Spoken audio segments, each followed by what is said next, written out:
Finally আমার SMS চলে এসেছে যুবসাথী প্রকল্পের টাকা ঢোকার। এই দেখো। Hello guys, good morning, welcome to Krishna Jyoti blog. তো গাইস আজকে দেখো কত কুয়াশা পড়েছে পেছনে। এই দেখো, মনে হচ্ছে যে শীতকাল ফিরে এসছে। দেখতে পাচ্ছ গাইস, চারিদিকে কেমন কুয়াশায় ভর্তি হয়ে আছে।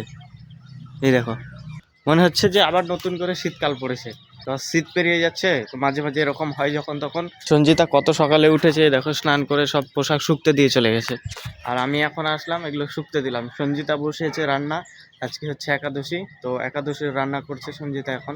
গাইস আজকে একটি গুড নিউজ আছে যে আমার যুবসাথী প্রকল্পের টাকা অ্যাকাউন্টে ক্রেডিট হয়েছে।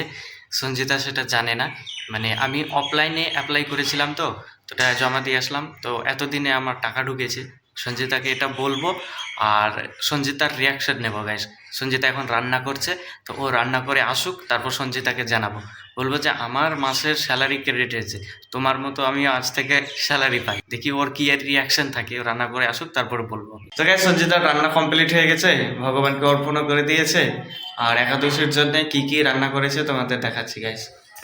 এই দেখো, বাদাম ভাজা করেছে, আলু, তারপরে পেঁপের তরকারি করেছে, খেজুর আছে, আর আলুর ভাজা করেছে গাইস।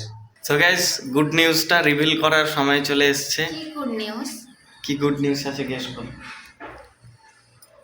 কি গুড নিউজ হতে পারে, তুমি গেস করো। আমি বুঝতে পারছি না, তুমি বলো। আছে একটা গুড নিউজ আছে, যেটা দীর্ঘদিন অপেক্ষা ছিল। কি সেটা?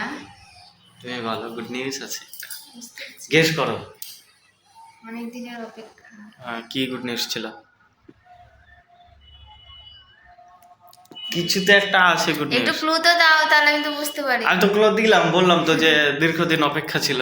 কতদিন সময়? ওই 15 দিন। 15 দিন? হ্যাঁ। বলবো কি? তোর টাকা ঢুকেছে। ও গেস করতে পারলো। হ্যাঁ গাইস, ফাইনালি আমার যুবসাথী প্রকল্পের টাকা ক্রেডিট হয়েছে গাইস। দেখাচ্ছি তোমাদের SMS। দাঁড়াও, আমি SMSটা স্ক্রিনশট করে অন্য ফোনে নিয়েছি। এক সেকেন্ড গাইস। এই দেখো গাইস, ফাইনালি আমার SMS চলে এসেছে যুবসাথী প্রকল্পের টাকা ঢোকার। এই দেখো, আমিও তোমার মতো স্যালারি পাই। আমার মাকে বলবো তোমার জামাই স্যালারি পেয়েছে এই মাসে, চাকরি করছে। তা আমিও চাকরি করি গাইস, 1500 টাকা মাসে চাকরি করি। বেকার ভাতাই নাম লিখিয়ে বেকার ভাতা মানে কি এর কোনো মূল্যই নেই গাইস। অস্থায়ী ভাবে রয়েছে তুমি, স্থায়ী ভাবে না। যাই হোক, তবু 1500 টাকা পেয়েছি, এতে কি আর হবে, এক মাসের চাল কেনার পয়সাটা হবে। গাইস সঞ্জিতা এসব গালের মধ্যে কি করছে দেখো। এগুলো হচ্ছে কি বলে এগুলোকে? গোপী ড্রপ। এগুলোকে বলে গোপী ড্রপ। তো দেখো গাইস কত সুন্দর করে করছে। मतलब एक एक चीज़े बारी बारी से किया जा रहा है। মানে এখনো কমপ্লিট হয়নি গাইস, কমপ্লিট হলে তখন কমপ্লিট ফাইনাল লুক দেখাবো তোমাদের। কি করেছে গাইস, এই হচ্ছে ওর ফাইনাল লুক। কি হলো? Simple simple. তো সিম্পল হইতো, আবার কি হ্যাপি জিবি করবো। গাইস আমি গিয়েছিলাম বাজারে, যেখানে আমরা থাকছি এখানকার বাজারে তো তেমন শাকসবজি পাওয়া যায় না, আর যদিও পাওয়া যাচ্ছে কিছু কিছু, তো টাটকা নয়। তো বাজারে তেমন কিছু পাওয়াই যায় না বলতে গেলে। তো আমি এখন নিয়ে আসলাম গাইস এই 10 টাকার কাঁচা লঙ্কা, আর এই চিপস ভাজা, আর এই যে করলা। ব্যাস, এই 3টে জিনিসই নিয়ে আসলাম বাজার থেকে। এখানকার বাজারে তেমন শাকসবজি পাওয়া যায় না, আমাদের ওদিকে নিজেদের বাড়িতেই সব কিছু হয়, আর এখানে তেমন ভালো পাওয়া যায় না। সকাল থেকে উঠে খাওয়া দাওয়া আর শুয়ে থাকা। আজকে রবিবার ছিল, তো তার জন্যে সঞ্জিতাও রুমের মধ্যেই ছিল।